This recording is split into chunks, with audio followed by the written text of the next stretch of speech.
জম্মুতেও এবারে zero terror plan করা বার্তা অমিত শাহের। কি হচ্ছে উপত্যকায় জানাবো বিস্তারিত। ইতিমধ্যেই দফায় দফায় কিন্তু উত্তপ্ত হচ্ছে কাশ্মীর। তার জেরে কিন্তু সাধারণ মানুষ থেকে শুরু করে কেন্দ্রীয় বাহিনীরাও ছাড় পাচ্ছে না। সকলেরই রক্ত ঝরছে, প্রাণ যাচ্ছে সকলের। সে নিয়ে যথেষ্ট উদ্বেগ প্রকাশ করছেন স্বরাষ্ট্রমন্ত্রক। তার জন্য কিন্তু জরুরি বৈঠক ডাকলেন অমিত শাহ, অর্থাৎ কেন্দ্রীয় স্বরাষ্ট্রমন্ত্রী অমিত শাহ। এবং এর জেরে কি ঘটনা ঘটতে চলেছে বর্তমানে আমরা দেখেছি, কাশ্মীর বারে বারে উত্তপ্ত হয়েছে এবং তার জন্য কিন্তু কিভাবে কি ব্যবস্থা নেওয়া যায়, নিরাপত্তার দিক থেকে আরো কতটা উন্নত করা যায় তার ব্যবস্থা নিয়েছে কেন্দ্রীয় স্বরাষ্ট্রমন্ত্রী থেকে শুরু করে মন্ত্রকগুলো। কিন্তু এখনো জম্মুতেও ইতিমধ্যে গত এক সপ্তাহের মধ্যে জম্মু কাশ্মীরের বিভিন্ন জেলাতে কিন্তু উত্তপ্ত হচ্ছে এবং তার জেরে কিন্তু পরিস্থিতি যথেষ্ট হাতের বাইরে চলে যাচ্ছে। তার জেরে আমরা দেখতে পাচ্ছি যে ইতিমধ্যে 9 জন পুণ্যার্থী যারা ঘুরতে এসেছিলেন তাদের যে মৃত্যু হয়েছে, পাশাপাশি এই মৃত্যুর পাশাপাশি কিন্তু আমরা দেখতে পাচ্ছি একজন কেন্দ্রীয় বাহিনী এবং 2 জন নিরাপত্তা রক্ষীরও মৃত্যু হয়েছে। এর পাশাপাশি যেমনটা দেখা যাচ্ছে 2 জন সন্দেহভাজন পাকিস্তানিকে কিন্তু নিকেশ করা হয়েছে।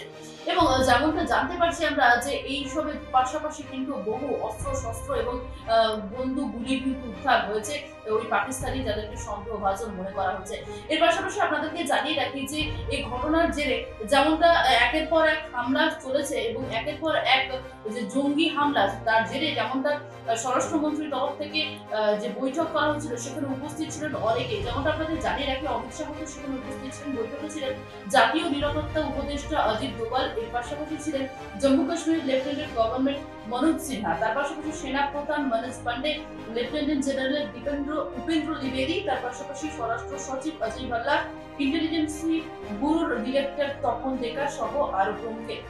এবং সেদিন বৈঠক থেকে এই সিদ্ধান্ত নেওয়া হয় যে কাশ্মীরের পাশাপাশি জম্মুতেও জিরো টেরর যে প্ল্যান, সেই প্ল্যান কিন্তু করা হবে।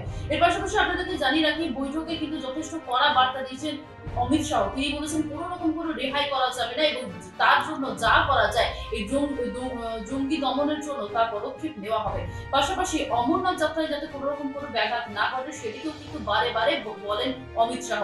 এর পাশাপাশি আপনাদের জানিয়ে রাখি যে বৈষ্ণব দেবের জন্য অমরনাথ যাত্রায় যাতে কড়া ব্যবস্থার পাশাপাশি তা নিশ্চিত করতেও বলেন তিনি। এবং তার পাশাপাশি কাশ্মীরের যেভাবে সন্ত্রাস ছিল, সেই কাশ্মীরের সন্ত্রাস দমনে যতটা সঠিক পদ্ধতিতে এগিয়ে গিয়েছিল ভারতীয় সেনা থেকে শুরু করে অমিত শাহ থেকে শুরু করে বা দেশের স্বরাষ্ট্র মন্ত্রক পুরোপুরিভাবে কাশ্মীরের যে জঙ্গি দমন তা কিন্তু করা গিয়েছিল, সেরকম ভাবে জম্মুতেও সে একই পদ্ধতিতে করা হবে বলে জানিয়েছেন অমিত শাহ।